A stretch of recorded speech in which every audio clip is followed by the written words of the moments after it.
Grammar का class होने वाला है जिसका नाम है preposition.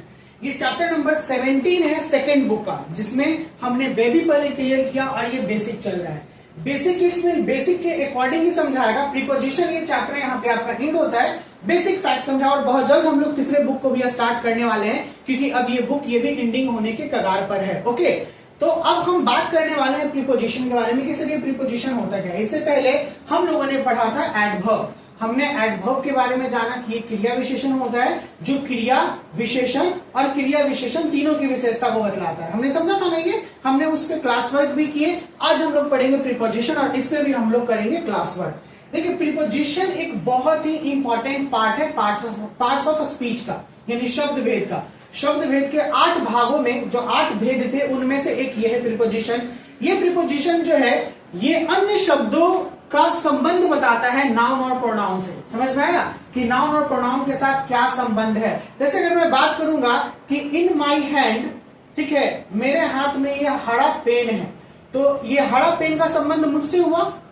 A green pen in my hand, इसमें प्रीपोजिशन कौन है छाटिए तो इन, पकड़ में आ गया ना। A green pen in my hand, तो ये इन जो है ये दो चीजों को जोड़ा, माई हैंड को और अ ग्रीन पेन को जोड़ा कि नहीं जोड़ा।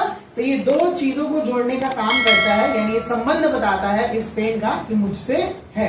इसी तरीके से हम लोग यहाँ पे कंप्लीट डेफिनेशन को देखेंगे और जानेंगे कि और क्या डिटेल ये समझाना चाहता है। प्रीपोजिशन ये एक ऐसा वर्ड होता है, preposition is a word usually placed before, ये अक्सर हम लोग किसके पहले, नाउन के पहले या प्रोनाउन के पहले रखते हैं ताकि ये सब अदर वर्ड से इसके रिलेशन को बताता है। ठीक है ना, ये दूसरे शब्दों से इसके रिलेशन को बताएगा।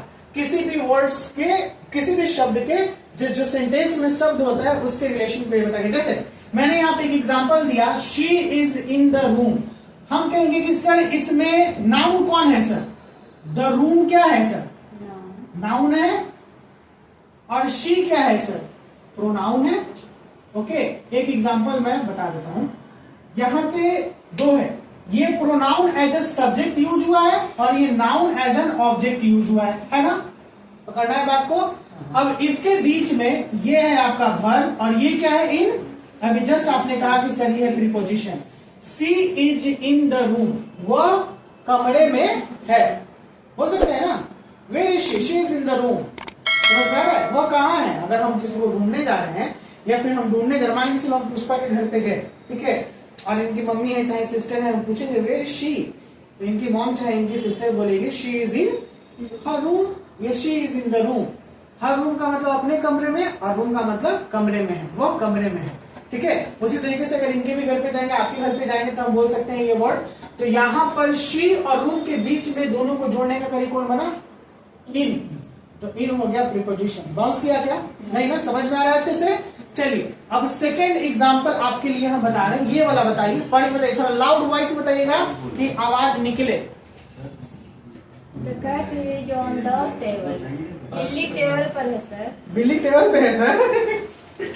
पहले इंग्लिश, फिर उसके बाद हिंदी, फिर उसके बाद प्रीपोजिशन निकालना है। The cat is on the table. The cat is on the table, बढ़िया है। चलिए बताइए, हिंदी कीजिए। बिल्ली टेबल पर है। ठीक है, बिल्ली टेबल पर है। प्रीपोजिशन कौन है, ऑन।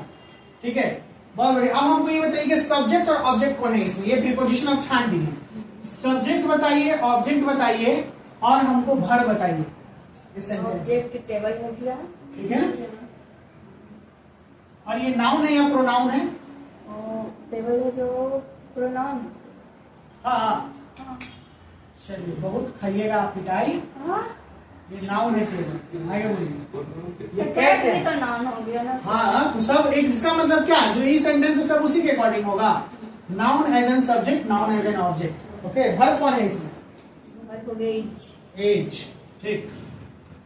कौन सा वर्ब हो जाएगा, मेन या एक्सुलरी। हो गया एक्सुलरी।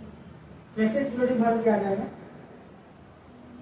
मैंने वर्ब में क्या मेन वर्ब है, मैंने वर्ब में क्या पढ़ाया था कि अगर एक्सुलरी वर्ब इकलौता आता है सेंटेंस में तो वही मेन वर्ब बन के चला आएगा। आया बात समझ में। चलिए आपका है, I am going to school. अच्छा, मैं स्कूल जा रही हूँ। ओके, एकदम मैच कर गया आपको। आगे बताइए इसमें। ये टू होगा सर, इसमें प्रीपोजिशन। बहुत बढ़िया, वेरी गुड। ठीक है, और स्कूल होगा नाउन।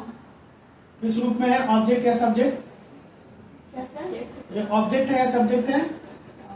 ये ऑब्जेक्ट है सर। ठीक है, और बताइए। और आई एम हो जाएगा प्रोनाउन।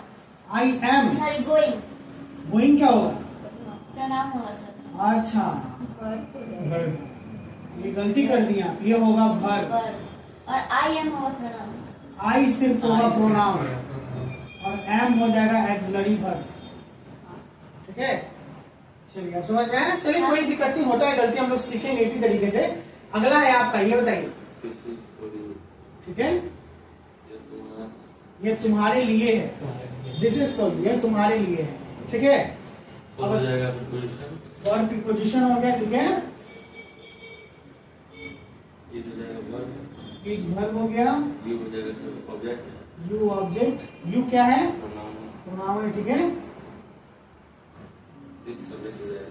This subject. ठीक, बहुत बढ़िया, वेरी गुड। अब आपके लिए कुछ बचा नहीं तो हम लोग बस ये बताएंगे, फिर ऐसे एग्जांपल्स में आएंगे बहुत सारे।